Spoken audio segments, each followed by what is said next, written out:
Bien, vamos a repasar apósitos, ¿vale? Recordemos algunas de las medidas de prevención de úlceras por presión. En primer lugar, se han incorporado una serie de conceptos a los cambios posturales. El primer concepto es intentar que un paciente que tenga algo de movilidad se siga moviendo. Por lo tanto, los pacientes que tienen movilidad deben de moverse solos al menos una vez cada hora cuando están sentados, al menos una vez cada 6 horas cuando están encamados. ¿Comprendido? Eso sería el mínimo para mantener esta inmovilidad. Para mantener esta movilidad.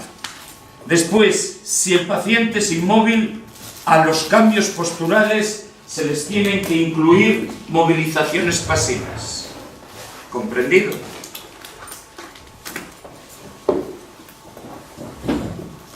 Habitualmente los cambios posturales se van a producir de acuerdo a estos horarios, siempre que no haya colchón antiescaras. Si no hay colchón antiescaras, el periodo de movilización en cama es cada 2-3 horas. Si hay colchón, se va a 4. ¿Comprendido? Normalmente respondemos cada 2-4 horas. Pero esto es si hay colchón. Si no hay colchón, no se puede sobrepasar las 3. ¿Entendido? Si están sentados y el paciente se puede reacomodar solo, se reacomodará cada 15 minutos. Y si no lo puede hacer, el personal lo reacomodará cada hora. Estas son 2 preguntas básicas. Pero las más probables son estas. ¿Vale? Estas son acuerdos de la guía de este año, la que salió en junio de este año.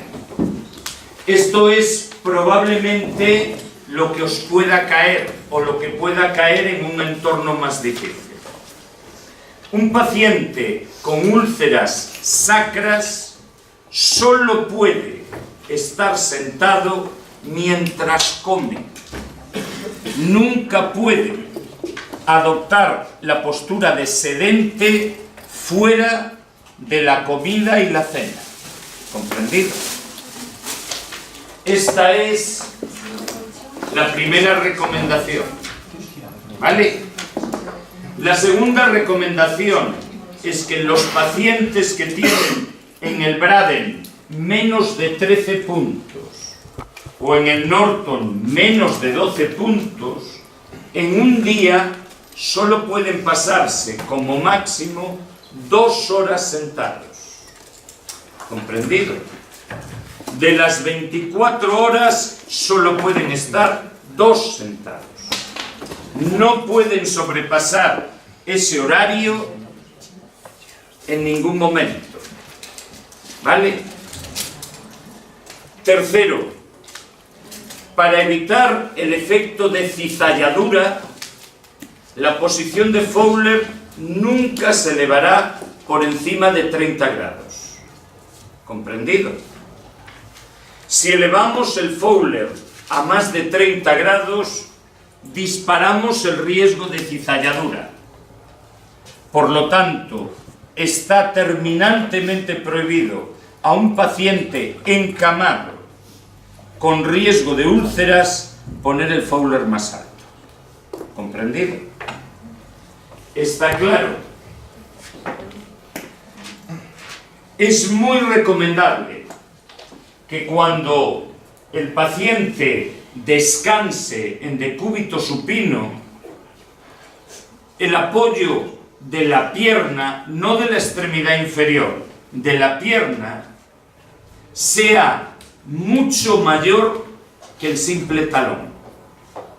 Así que tendremos que adaptar el apoyo de la pierna en todo el gemelo y adaptar dispositivos especiales para que no sea solo el talón el que se apoya. ¿Comprendido? Esto suele ser fácil en algunas personas, pero en otras, donde anatómicamente falta musculatura, esto no se suele cumplir. Al tumbarse en la cama, suelen solo apoyar los talones. ¿Comprendido? Eso es lo que significa dispositivo de descarga de talón. Que la presión no se concentre en el talón, sino a lo largo de todos los gemelos. ¿Comprendido? ¿Sí? Bien.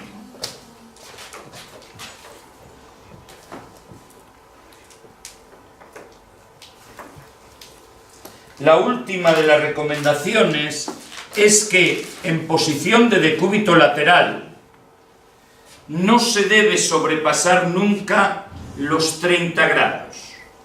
Cuando yo estoy así, estoy en 90. Así que recomiendan que uno se ponga en posición de Sims o semiprona, es semiprona 3/4, o uno se ponga en esta postura apoyando la mitad del hemitórax posterior para evitar que se produzca una situación de sobrepresión en este brazo. ¿Comprendido? Si nosotros estamos colocados así en decúbito lateral, la presión se dispara. Así que tenemos que estar así o así, sin sobrepasar nunca en los decúbitos laterales la elevación del 30% del cuerpo. ¿Comprendido? ¿Sí? Estas son recomendaciones actuales, por lo tanto, potencialmente preguntas de examen. Uno de los elementos más discutibles que está apareciendo en los exámenes recientes es que empiezan por primera vez a caeros en examen las guías de actuación. Todos sabéis que en las guías de actuación hay recomendaciones A, recomendaciones B y recomendaciones C. Las D y las E son poco importantes. Una recomendación A es aquella que tiene estudios con grupos control que demuestran su bondad. Pues en prevención de úlceras pasa algo muy curioso. Si yo os pregunto cuál es la recomendación más importante en la prevención de úlceras por presión, todos me vais a decir cuidados posturales.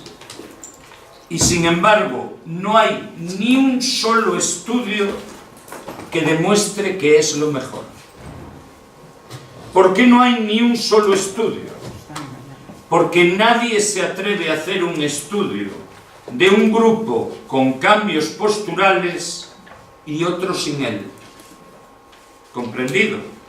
Así que cuando nos hacen las preguntas de cuál es la recomendación que más apoyo científico, que más fuerza de la evidencia tiene, sorprende que son los ácidos grasos hiperoxigenados. El Corpitol parece ser la mejor medida preventiva que se haya demostrado en un estudio. Es una recomendación de grado A. ¿Comprendido? Y la segunda recomendación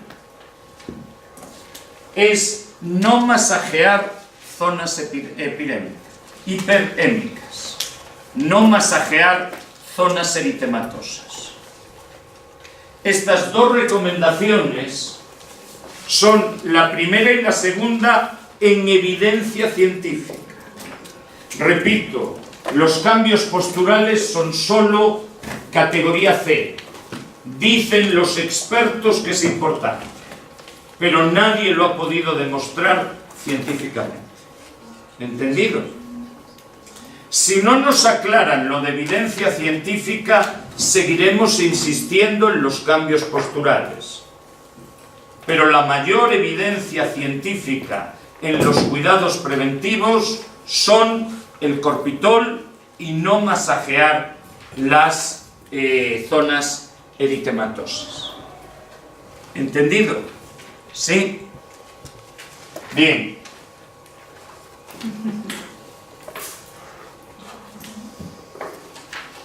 Preguntas de examen de valoración de úlceras. ¿Vale? El método Berg es el método que más veces ha caído para valorar una úlcera.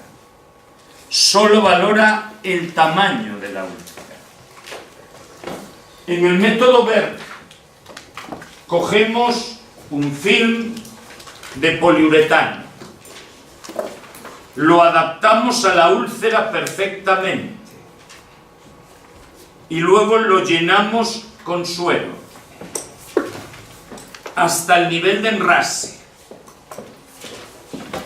Después aspiramos ese suero y medimos su volumen. Y eso es el tamaño de la úlcera. El método Berg es pregunta hiperbraga. ¿Entendido?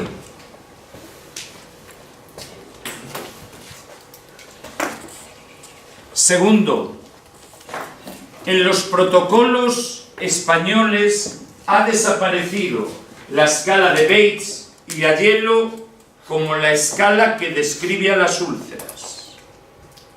Esta era una escala muy compleja que te daba todos los detalles de una úlcera. Ha sido sustituido por las dos escalas que valoran la cicatrización de la úlcera, que es la escala reventada, ¿vale? Y la escala PUSH.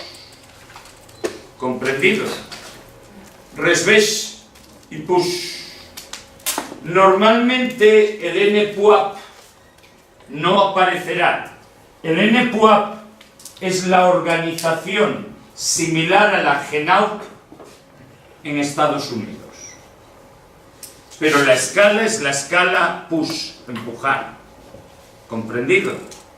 Estas son dos escalas muy complejas que describen totalmente la úlcera. ¿Comprendido? Y las vamos a utilizar para valorar la cicatrización de la úlcera. ¿Vale?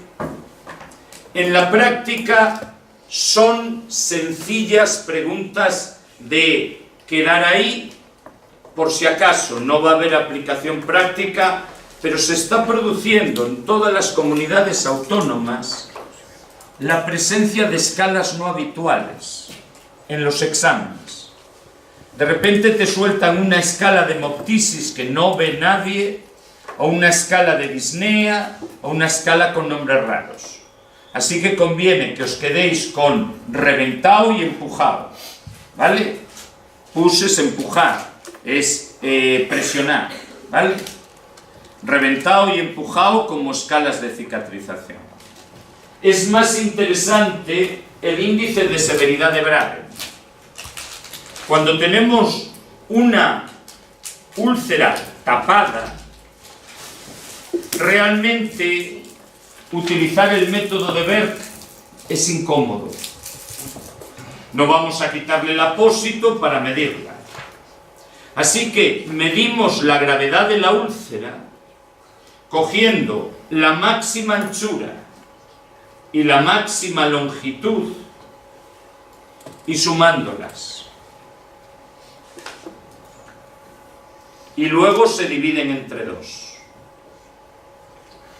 Y todo lo que dé se multiplica por el grado de la úlcera. ¿Comprendido? Esto nos dará un número, nada más. Cuanto más pequeño es el número, más leve es la úlcera. ¿Comprendido? Para averiguar la longitud y la anchura no tenemos que quitar ningún apósito. Basta con tocarlos por encima. y se escoge el más amplio.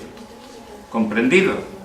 El índice de severidad de Braden es potencialmente un medio muy sencillo de objetivar el tamaño de la úlcera. ¿Vale?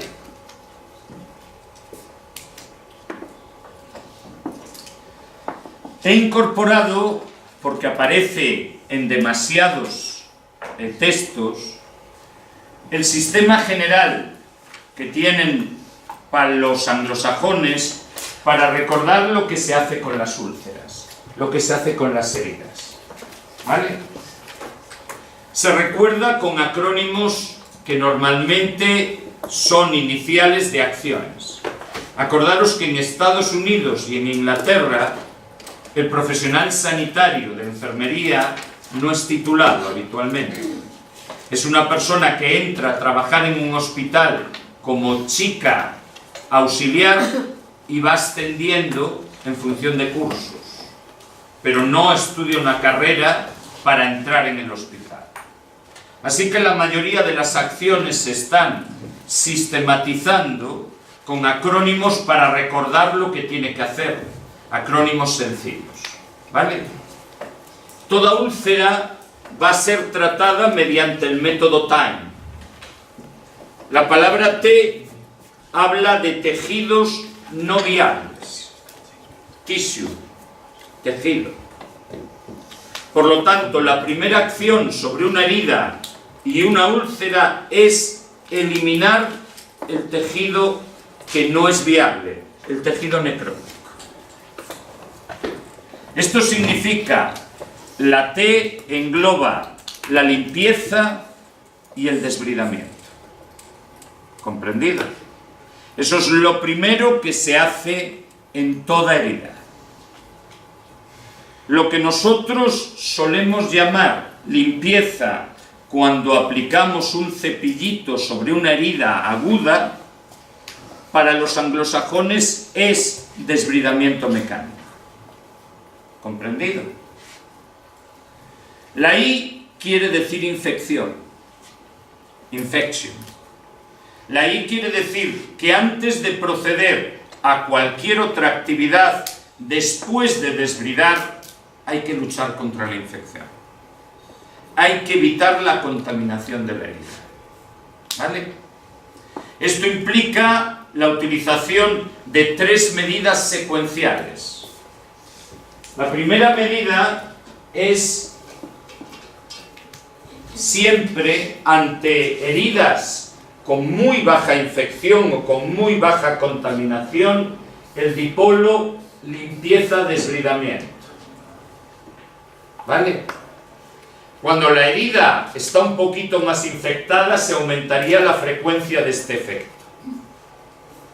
El segundo dipolo es la colocación de plata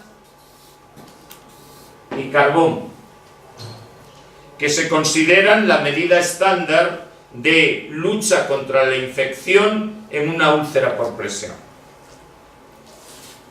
En cuanto esta úlcera por presión tarde más de 2-4 semanas en mostrar cambios, entramos en la tercera medida. La tercera medida significa utilizar apósitos especiales.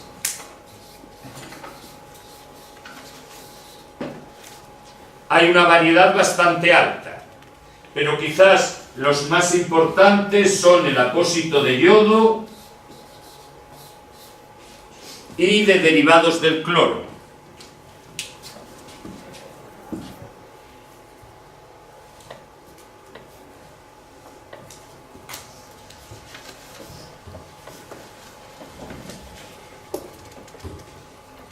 ¿Se ve bien o se ve borroso? Se ve torcido. ¿Qué? Se ve torcido. Torcido sí, pero borroso o claro. ¿Sí? Yo es que lo veo medio borroso. ¿Qué? Puede ser que tengamos los ojos jodidos. Bien, Qué consuelo. estos son los apósitos estándar para heridas que se llaman tórpidas. ¿Comprendido? Las heridas que no evolucionan bien. Solo tendríais que recordar vagamente DACC, que es un derivado clorado, es un antiséptico parecido a la lejía, ¿comprendido? Más potente que la lejía. Este apósito conlleva el tercer escalón. Si este apósito no funciona, o si creemos que la gravedad del proceso es muy alta, tomaremos muestras, ¿vale? ¿Cómo se toma una muestra en una úlcera, en una herida de la piel? Nunca se utilizan hisopos. A mí no me interesa saber qué bicho está sobre la piel. Eso es igual que cuando tomáis muestras en la piel, no se os ocurre coger una torunda y cultivarla.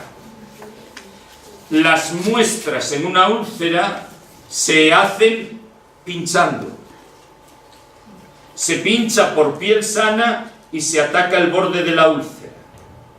Siempre en el lugar que esté en mejor estado, para evitar que al pinchar extendamos la infección por otro tejido. ¿Entendido? No se toman muestras superficiales. Eso sería contaminación, no infección. Y antes y después de la toma de muestras, esto es importante, es obligatorio la aplicación de antisépticos. Los antisépticos se utilizan antes y después de la toma de muestras. ¿Comprendido? Para evitar que penetren gérmenes superficiales en la herida. Para evitar que después de la toma de muestras el agujero sea invadido por otro germen cutáneo. ¿Comprendido? ¿Está claro? ¿Sí? Después se utilizarán antibióticos según el antibiograma. No interesa la contaminación superficial, interesa la contaminación profunda, la que pueda llegar a producir sepsis. ¿Comprendido? Recordar que es la complicación más importante de las úlceras por presión, la sepsis o la diseminación de una infección local. ¿Comprendido? Sí. Entonces, antes que era lo de la torunda con el suero, ya no se lleva. No se concibe como la verdadera infección.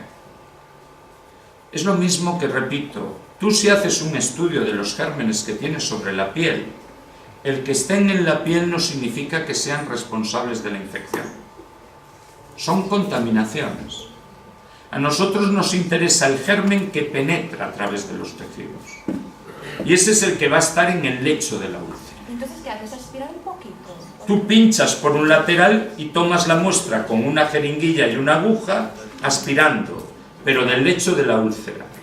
Esto es muy importante cuando hay necrosis, esto es muy importante cuando hay escaras, esto es muy importante cuando hay socavaciones. Si yo me limito a coger lo que está en superficie, la mayor parte de las veces es gérmenes que han caído de los bordes de la úlcera y son auténticamente contaminaciones. ¿Entendido? ¿Qué llamas contaminación, colonización? Sí, es decir, quiere decir gérmenes que no son los que están provocando un cuadro clínico y están ahí porque prácticamente ninguna superficie corporal está libre de bichos. ¿Comprendido? ¿Y qué le echarías? ¿El desinfectante? Normalmente estamos hablando de betadine en nuestro entorno. Sí, pero ¿después lo lavas con suero o...? Tú primero echas el desinfectante, ¿vale? Lo dejas secar y sin lavar con el suero pinchas esa zona desinfectada. Hay que esperar 2 minutitos, ¿comprendido? De esa manera eliminamos la posible contaminación de la aguja al penetrar, ¿comprendido? Pero luego hay que hacerlo después para garantizar que ese túnel no has aprovechado por otras bacterias para llegar al lecho de la herida. ¿Comprendido?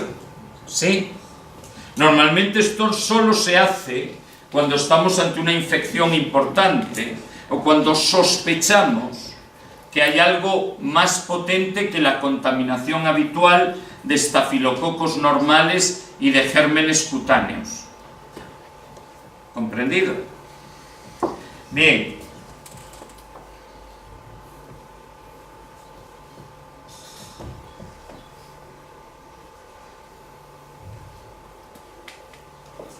M es el más difícil de recordar.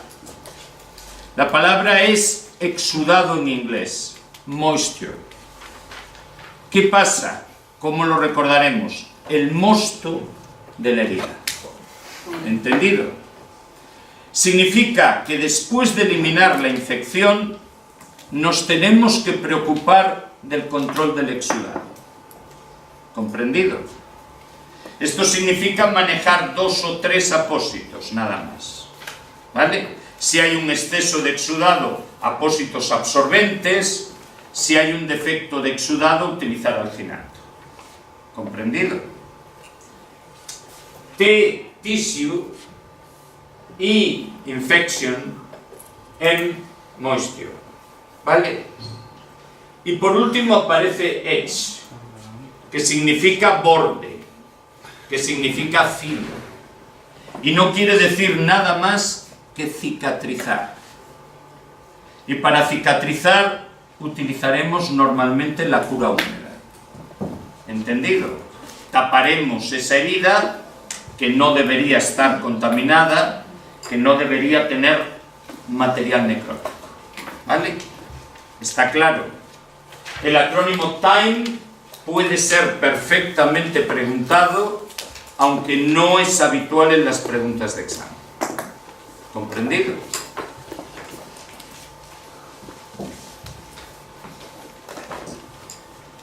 El desbridamiento, en las últimas oposiciones, le había parecido un desbridamiento nuevo. El desbridamiento hiperosmótico. ¿Comprendido? En esta oposición aparece otro desbridamiento nuevo. Se llama desbridamiento detersivo. ¿Vale?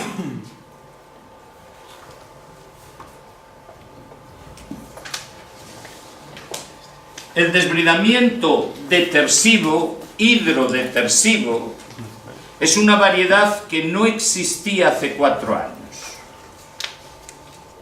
Consiste en meter dentro de la herida fibras de hidrogel especial,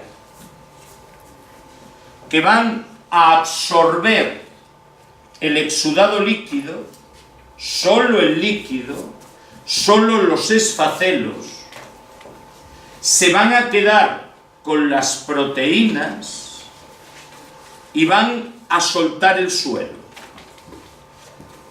Detersivo quiere decir depurativo, filtrativo. Hidrodepersivo quiere decir que cogemos el líquido y como si lo pasamos por un filtro.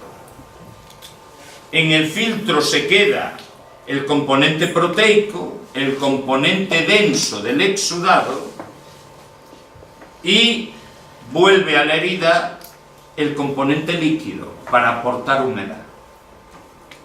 ¿Comprendido? Sí. El desbridamiento hidrodetersivo es nuevo en esta oposición. ¿Comprendido?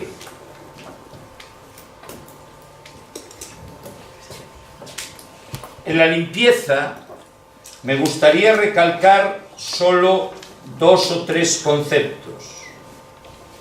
Se puede limpiar con suero, se puede limpiar con agua destilada o se puede limpiar con agua del grifo, pero nunca con agua de una fuente, nunca con agua de una botella. ¿Comprendido? Ni una botella ni una fuente tienen las garantías sanitarias exigibles a un agua con muy pocos gérmenes, aunque nosotros creamos que sí. ¿Entendido? El agua del grifo sí puede utilizarse porque es tratada. ¿Comprendido? La pregunta de examen normalmente es: ten cuidado con la fuerza de aplicación.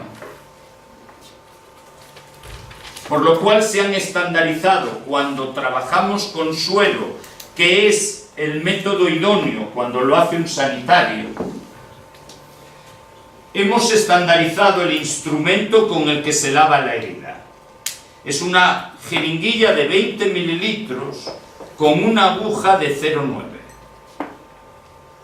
Esta jeringuilla de 20 mililitros con aguja de 0,9, al empujar el émbolo, produce una fuerza suficiente para retirar el material que no queremos que permanezca en la herida, pero no la fuerza capaz de dañar al tejido viable.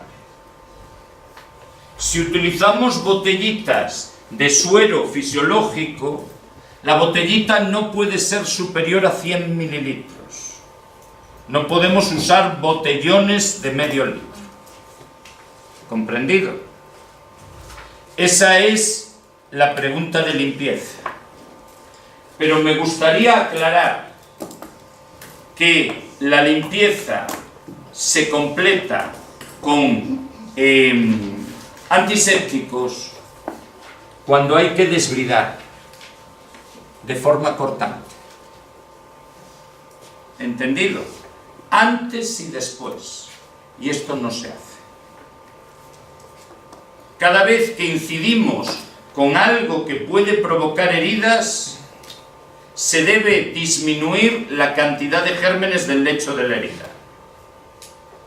Y luego disminuir la posibilidad de que algún germen penetre en el interior de esa herida. Por lo tanto, el desbridamiento va precedido y sucedido siempre de antisépticos. ¿Está claro? Siempre que sea cortante. ¿Está claro? Bien.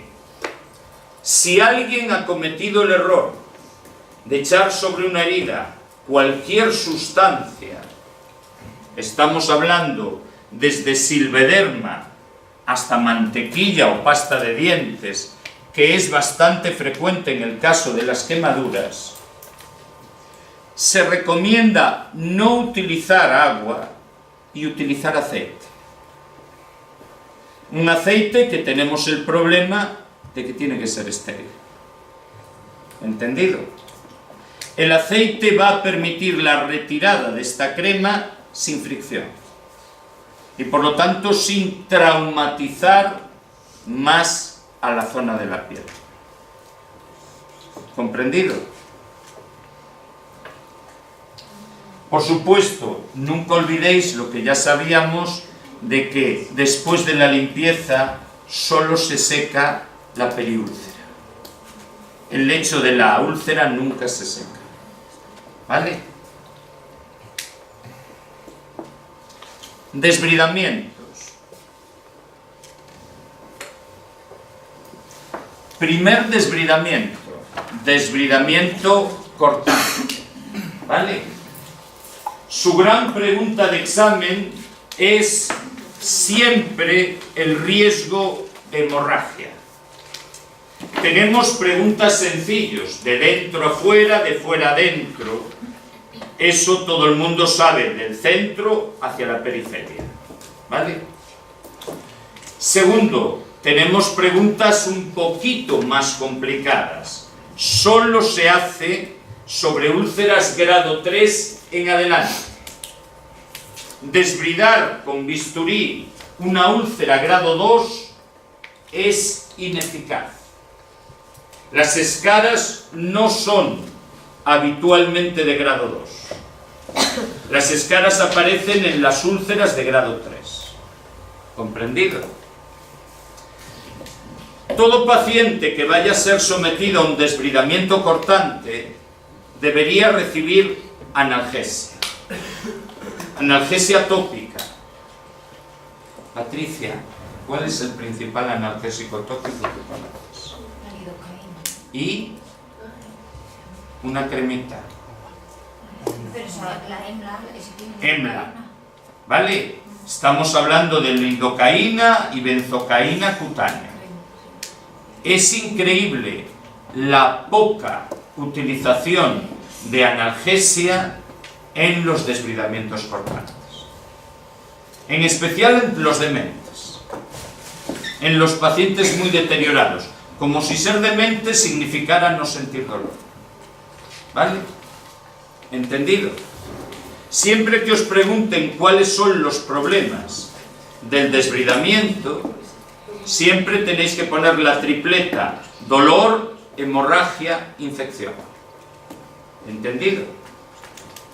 Contra la hemorragia se comprimirá la zona que está sangrando el tiempo suficiente para que se produzca una cierta isquemia, no apretar un poquito. Segundo, se aplicará alginato. Y tercero, durante 24 horas se utilizará una cura seca, nunca cura húmeda. Cura seca significa se dejará curar sin apósito. ¿Entendido? De esa manera evitaremos que penetren en el interior de la herida gérmenes anaerobios. ¿Comprendido? Esta es una pregunta extrema. ¿Vale? Segundo, tenemos que tener bien claro que el desbridamiento cortante no se hace con isquemias importantes. Así que antes de ponernos a desbridar, deberíamos haber comprobado el pulso en la zona. Evidentemente en el sacro no hay que comprobar nada, pero en talones hay que comprobar. ¿Comprendido? Recuerdo además que la úlcera de talón no fluctuante no se desbrida nunca. ¿Comprendido? En el caso de que hubiera una falta de pulso, ¿qué haríamos?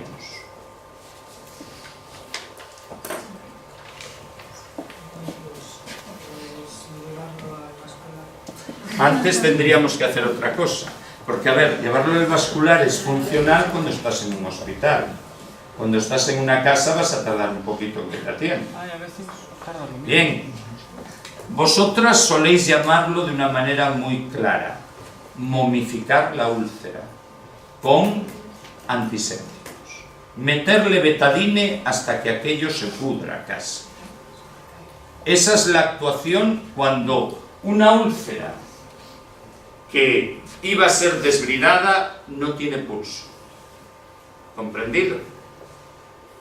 Eso evitará unas horas que se infecte y dará tiempo en la actuación del vascular. Generalmente es él el que lo hace, pero repito, en las preguntas de examen seréis vosotros las que haréis esa momificación. ¿Entendido? ¿Sí? Bien. Desbridamiento enzimático. Recordar que la colagenasa que utilizamos procede de bacterias. ¿Comprendido? Es un enzima de origen bacteriano. A veces hay preguntas sobre apósitos. Apósitos no significa solo trapos. Un apósito es cualquier sustancia que se utiliza para la cura de una herida. Pues a veces nos dan datos que provienen de su origen. En la colagenasa es un enzima bacteriano. La única pregunta importante es el riesgo de maceración. Eso es evidente. Sin embargo, entra dentro de lo posible la necesidad de potenciar la acción de la colagenasa con hidrogel y suero. ¿Comprendido? Si yo aplico una colagenasa normal, en 5 o 6 horas empieza a bajar de actividad. Para volver a reactivarla se aplica suero o hidrogel. ¿Comprendido? De esa manera mantiene su actividad casi 24 horas. ¿Comprendido? La colagenasa nunca se aplicará en úlceras grado 4. Si yo actúo con colagenosa sobre hueso, sobre ligamentos, sobre estructuras tendinosas, las debilito, las puedo llegar a romper.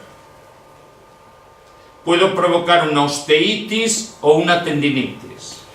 Por lo tanto, la colagenasa tiene su límite en el grado 3. En cuanto sean visibles en el lecho de la úlcera estas estructuras, olvídate de utilizar colagenasa. ¿Comprendido? Hemos visto dos limitaciones: cortante nunca por encima de 3, colagenasa nunca por debajo de 3. ¿Entendido? Desbridamiento autolítico. Su única pregunta de examen está en selectivo, natural, indoloro y atraumático. ¿Vale? Es el desbridamiento más lento y es el indicado para úlceras grado 2. Solo está contraindicado en úlceras infectadas. ¿Comprendido? Por lo tanto, selectivo, natural, indoloro y atraumático. Indicado en grado 2, contraindicado en úlceras infectadas. Está presente. Cuando utilizamos un apósito oclusivo para un desbridamiento autolítico o cura húmeda, al llamarlo oclusivo quiere decir que no deja pasar gases, que no deja pasar líquidos, que no deja pasar bacterias. Eso genera una hipoxia en la herida. En cuanto hay una hipoxia, empiezan a entrar vasos y macrófagos. Y si alguien levanta el apósito y entra aire, ese efecto se pierde. Hay que garantizar que para que estos vasos entren, tiene que haber un grado de humedad óptimo. No puede haber ni mucho líquido ni poco. No puede haber ni mucho exudado ni poco. No puede haber ni mucho pus ni poco. ¿Vale? Porque estos líquidos lo que van a hacer es ser obstáculos mecánicos para la entrada del tejido de granulación. ¿Está claro? Los demás desbridamientos son testimoniales. Probablemente solo nos acaben poniendo los nombres. Repito, el de la anterior oposición, el que había aparecido era el hiperosmótico. Se basa en meter una sustancia muy concentrada que chupa todo el líquido. Se va a transformar la escara y el esfacelo en algo mucho más pequeño. ¿Comprendido? ¿Cuál es el problema de la administración de poliacrilato o de suero hipertónico? El problema es que va a secar el lecho de la úlcera. Se va a llevar también el líquido del tejido sano. Por lo tanto, puede favorecer infecciones. ¿Vale? El desbridamiento mecánico lo dejamos para el riesgo de gangrenas. El desbridamiento mecánico es el que actúa sobre tejido sano. Perdón, me estoy liando, el quirúrgico es. ¿Vale? El quirúrgico es el que actúa sobre tejido sano, el que intenta evitar la gangrena. ¿Vale? El desbridamiento mecánico es todo aquel que utilice algún elemento para arrastrar el tejido necrótico como puede ser el agua, como puede ser un vendaje, una gasa o un cepillo. El gran problema que tiene el desbridamiento mecánico es que se lleva tejido sano y se lleva tejido enfermo. Se puede cargar tejido de granulación. Y solo se utiliza o se debería utilizar cuando el lecho de la úlcera tuviese un exudado muy contaminado. Eso es lo que se llama el biofilm. El biofilm se está adquiriendo cada vez más importancia. Es una especie de colonia de bacterias compleja, con muchas bacterias que viven pegadas a los tejidos en un envoltorio líquido. Ese biofilm no se extrae fácilmente con colagenasa, ni mucho menos con un bisturí, porque es de naturaleza invisible. ¿Comprendido? En ese caso sí utilizaremos desbridamiento mecánico. Y por último, recordaros que el desbridamiento biológico o terapia larval existe. Y aunque no es habitual en nuestro entorno, no es raro en España. Se va a utilizar en zonas donde el acceso al desbridamiento cortante o la colagenasa es imposible. Por ejemplo, las heridas que se localizan en la zona temporal con riesgo de fractura. Aquí no podremos utilizar colagenasa. Y aquí hay muy poco tejido para utilizar cuchillos. Y en el momento en que esté abierto, ya la hemos liado. Al meter estas larvas, las larvas se comen solo el tejido necrótico. Por si acaso os tenéis que acordar de Lucy. Lucy es la mosca. ¿Entendido? No vaya a ser que nos empiecen a fundir a preguntas tontas. Lucy. Lucy sericata se llama. Sericata ya sabéis que es esta, ¿cómo se llama? Bichito que se ve en África, que se ve en, ¿cómo se llama? Bueno, ¿cómo se llamaba el de El Rey León? Timón. ¿Cómo? Timón. ¿Vale? Pues os acordáis de Lucy y Timón. ¿Vale? Es la mosca de la fruta.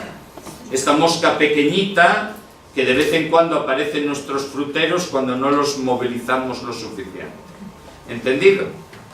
Desbridamiento biológico, quirúrgico, mecánico e hidrodetersivo. No os olvidéis. Por si acaso te aparezca la palabra hidrodetersivo y nos pillen en pelotas. ¿Entendido?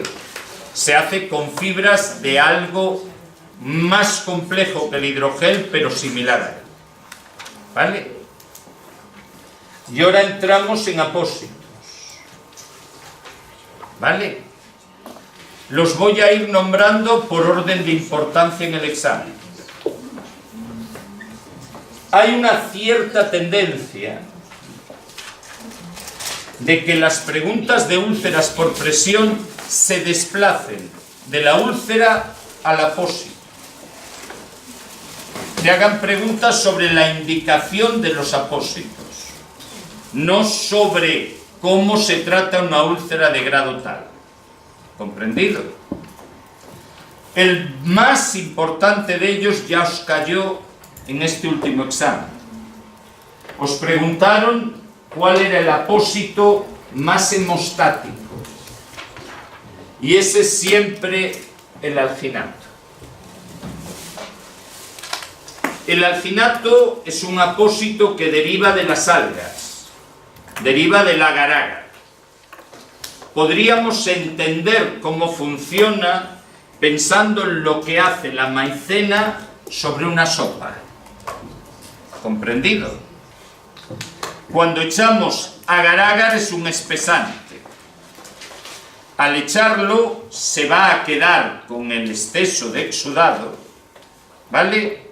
Pero va a soltar el líquido. ¿Comprendido? Por lo tanto, es un elemento que se lleva una gran parte de la humedad de la herida. Alginato es siempre el elemento esencial para tratar las úlceras muy exudativas. ¿Comprendido? Y no tiene ningún problema si la úlcera está infectada. Al revés, actúa bloqueando a los gérmenes. Los deja atrapados en ese germen. ¿Vale? El alginato, por su contenido en calcio, es hemostático. Por lo tanto, se debería utilizar en toda úlcera que tuviera o que preveyéramos que hubiera hemorragias. ¿Vale? No hay ninguno de los apósitos potentes, de los 5 o 6 apósitos más importantes, que tolere una gota de antiséptico. ¿Vale? En cuanto al alginato le metemos antisépticos, se inactiva. ¿Entendido?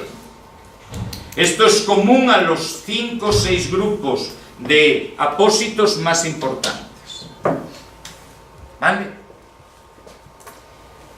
Se puede utilizar para rellenar socavaciones, pero al aumentar de volumen, al gelificarse, tenemos que rellenar la socavación solo en parte. Si llenamos toda la socavación a tope de alginato, al aumentar de volumen acabará generando presión sobre los tejidos. ¿Comprendido? ¿Sí? Socavaciones vamos a utilizar hidrogel o alginatos, según su grado de humedad. ¿Vale? El segundo apósito en importancia es el hidrogel. El hidrogel, estamos hablando de uno que aporta una cantidad de agua a la úlcera brutal. Se lleva la parte exudado y deja el agua. ¿Comprendido? No es como el alginato, que deja solo una mínima parte. El alginato estaba prohibido en úlceras secas. El hidrogel está indicado en úlceras secas. El alginato estaba indicado en úlceras húmedas. El hidrogel está contraindicado en úlceras húmedas. Son unos el bueno y otros el malo. Solo tienen en común la permisividad en úlceras infectadas y el problema que tienen con los antisépticos. Es el otro gran elemento para las cavitaciones. Este sí se puede meter toda la cavidad, llenarla con hidrogel. Este no va a aumentar de volumen. Y la única gran pregunta de examen, más o menos oculta, está en el hecho de que al aumentar la cantidad de agua en el lecho de la úlcera, disminuye el dolor. Es, digamos que, analgésico. Cuando el entorno de la úlcera incrementa su hidratación, las terminaciones nerviosas libres dejan de funcionar bien. Así que puede perfectamente ser una sensación de alivio en algún caso. ¿Vale? Potencia la acción de la colagenasa y favorece todos los tipos de cicatrización. Esto es el hidrogel. ¿Entendido? Lo esencial es aportan humedad llevándose exudado. ¿Comprendido? Bien. Tercero en preguntas de exámenes. El hidrocoloide. El hidrocoloide, su protagonismo lo tiene centrado en que es el medio más utilizado para hacer cura única, para hacer desbridamiento autólico. Porque es un apósito oclusivo. El término oclusivo significa textualmente no dejo pasar gases no dejo pasar líquidos, no dejo pasar bacterias, ¿vale? Virus incluidos, ¿vale? Y aunque tiene una capacidad moderada de absorción de exudado, como todos veis al hincharse la placa por encima, normalmente se va a tener que utilizar con el alginato y con el hidrogel para regular este nivel de humedad. El gran problema es que deja restos en el lecho de la herida, que son los que ocasionan ese olor tan característico que es calificado por casi todo el mundo desagradable. Víctor, es desagradable. Bueno, pero es desagradable. Esto nos da pie a recordar que estos restos pueden que algunas personas generen alergia y sufran problemas de hipersensibilidad. Por lo tanto, si hemos comprobado que en la historia no se toleraba este tipo de apósito, no se debe volver a intentar, porque la alergia cada vez será más fuerte. ¿Entendido? Tiene el desagradable efecto de macerar la piel que está alrededor. Por lo tanto, tendríamos que protegerla, ¿vale? Y nunca se va a utilizar en úlceras grado 4. Nunca. La colagenasa y el hidroqueloide nunca en úlceras grado 4. Porque en grado 4 estamos con los tejidos a la vista. Si hay una bacteria anaerobia que progresa en el seno del lecho oclusivo, se va a producir un gangrenón. ¿Comprendido? Normalmente el que está contraindicada en úlceras infectadas, todos lo sabemos, ¿vale? Vuelve a tener la circunstancia de que no tolera antisépticos, ¿vale? Hay que aclarar, los antisépticos no se toleran, pero no es una intolerancia a todos. Lo que pasa es que es más fácil quedarse con que no se toleran que ver los antisépticos que se toleran, que entonces sí lo que hagamos. ¿Entendido? Los tres, hidrogel, alginato, hidrocoloides, son los tres grandes protagonistas de las preguntas de examen. Pero no podemos olvidar que el apósito de plata es y ha sido una pregunta hiperbraga. El apósito de plata se utiliza para úlceras infectadas. El apósito de plata tiene la gran ventaja de que las células humanas no tienen toxicidad con plata.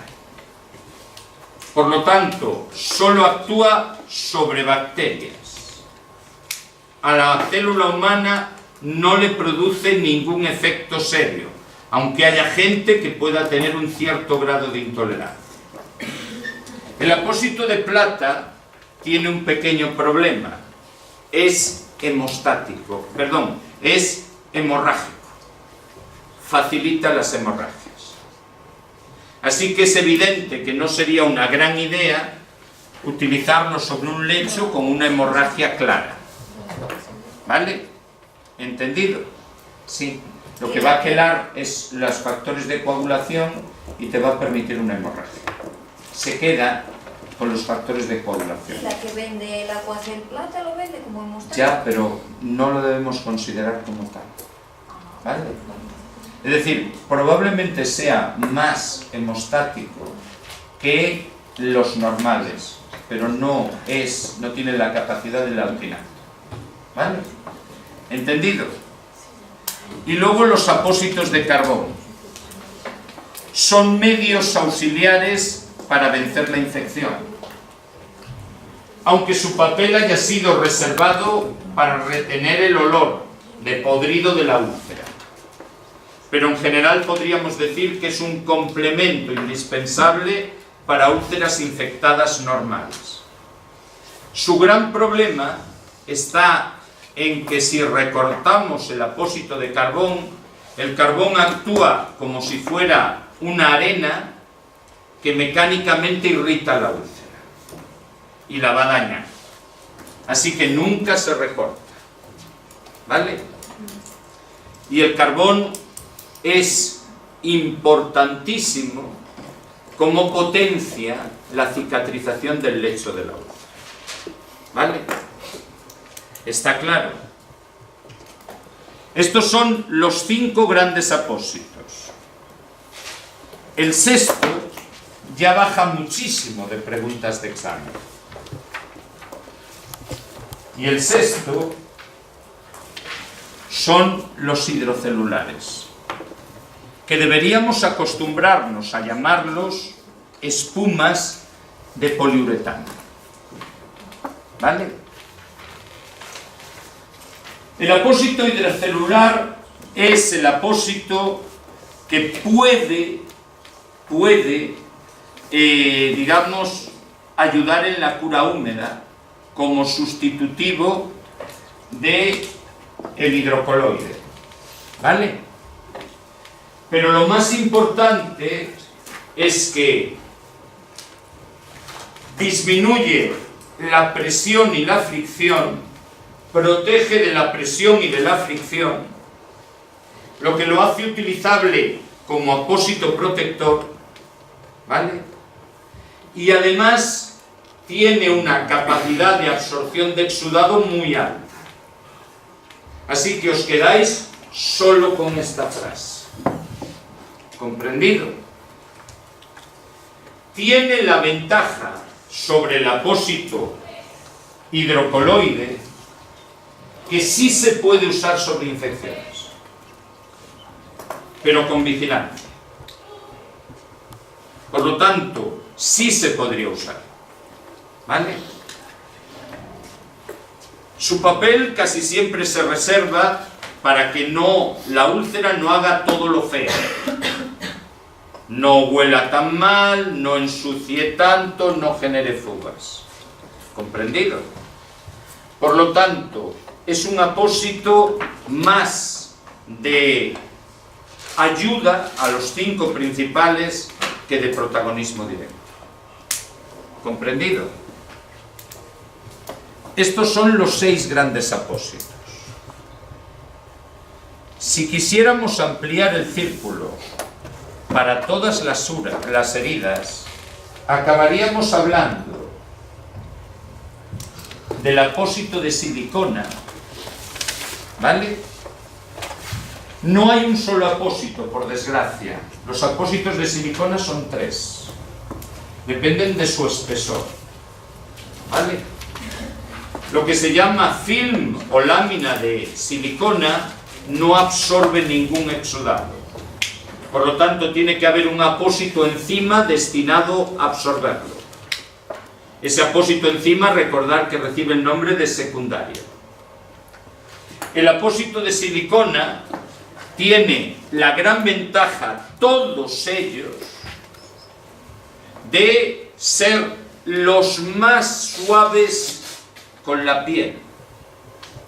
Por lo tanto, se van a utilizar para la protección de piel deteriorada o frágil. Eso es el uso general. ¿Comprendido? Si en vez de utilizar el film o lámina utilizo la espuma sí absorbe. ¿Comprendido? Es un poquito más grueso, ¿vale? Y la segunda pregunta de examen del apósito de silicona es que el más grueso de todos, el que se llama parche de gel siliconado, este es el instrumento con el que comprimimos heridas para que no haya cicatrices hipertróficas. ¿Comprendido? Es el objeto que aplicamos sobre la quemadura de la cara o sobre cicatrices torácicas para que no sobresalgan. ¿Comprendido? ¿Sí? Este es una variedad de apósitos de silicona. ¿Vale?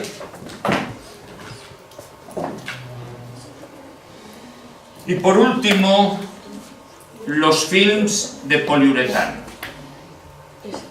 El film de poliuretano habitualmente es la lámina transparente que colocamos para evitar la fricción. No protege de la presión, solo protege de la fricción. Así que no tiene sentido colocarlo en una localización donde vaya a haber presión, como puede ser el sacro. Debe colocarse solo en zonas donde la causa principal del daño sea el roce, rodillas, talones, etcétera, etcétera. ¿Vale? Tiene como pregunta secundaria el concepto de semioclusivo. Un apósito semioclusivo es aquel que deja pasar el oxígeno y el CO2, pero no deja pasar nada más. ¿Comprendido? Estos son los principales apósitos. ¿Comprendido? Se está produciendo un desplazamiento de preguntas hacia ellos. Hace 15 años nadie te preguntaba una característica de un apósito. Ahora ya estamos cerca de la mitad de las preguntas de examen de los últimos 5 años. En vuestro examen pasado os preguntaron cuál era el apósito que cortaba hemorragias. ¿Entendido? He de aclarar que hay como 16 apósitos más. ¿Vale? ¿Vale? Saberse todos ellos llevaría 2 años. He de aclararos que tenemos apósitos desbridantes, apósitos absorbentes que incluso ya incorporan presión negativa, apósitos antimicrobianos donde es conveniente asociar DACC con un antiséptico clorado, ¿vale? La última C es cloro, ¿vale? Los corpitoles son preguntas muy habituales como agentes vasodilatadores. Te cabrerías mucho si sabes lo que es un corpitol. Es aceite de girasol con mentol. Por lo tanto, te venden un frasquito de corpitol como si fuera 1 litro de aceite. La ganancia es brutal, ¿vale? Y apósitos bioactivos. Como tiene algo que ver con el tema siguiente, quedaros con que la cicatrización necesita zinc siempre. ¿Entendido? Y cuando una herida cicatriza mal, solemos creer que es por falta de zinc. ¿Está claro?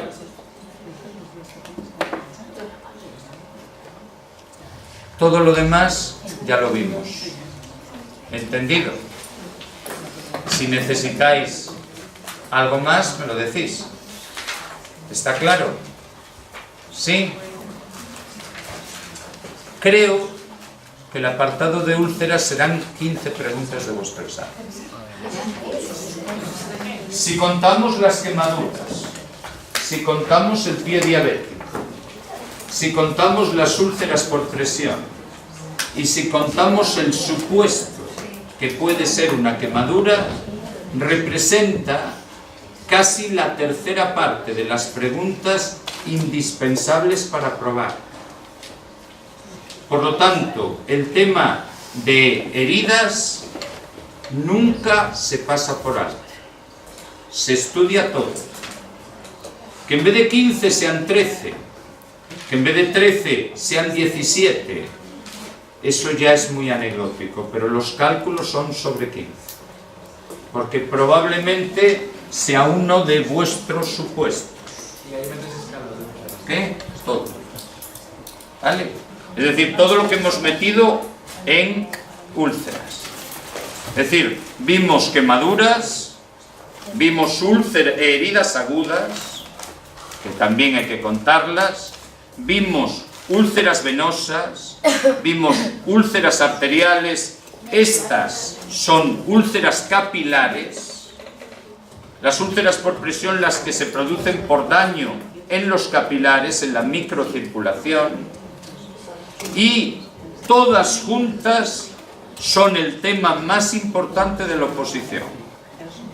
Galicia no se caracteriza por la costumbre de otras comunidades de hay 50 temas, 2 preguntas por tema.